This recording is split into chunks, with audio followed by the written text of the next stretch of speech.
Depuis ce matin, 90 gendarmes effectuent des contrôles sur l'ensemble du département de la Haute-Vienne. Bonjour monsieur, est-ce que vous pouvez me présenter votre attestation, s'il vous plaît? Ils ont été rejoints par des réservistes, puis par des gendarmes mobiles dans la journée. Les militaires contrôlent les formulaires de déplacement tout en gardant une distance de sécurité avec leurs interlocuteurs. Au niveau sécurité, on ne s'approche pas des véhicules effectivement et on demande aux gens de nous tendre les attestations ainsi que leurs pièces d'identité.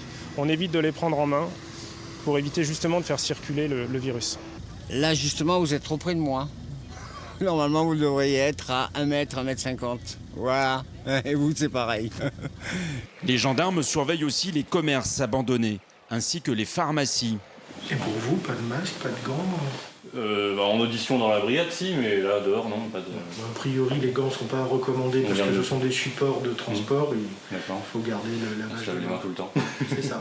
Ils travaillent tous les jours avec le même binôme pour éviter les contaminations.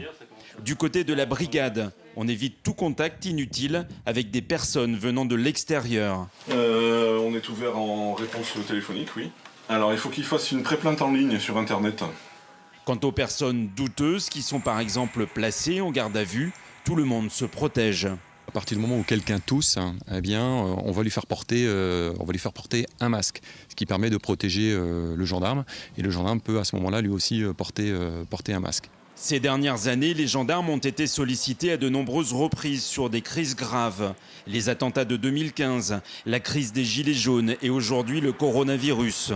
Certes, il y a un peu de fatigue, mais ils sont désormais aguerris à la gestion de crise.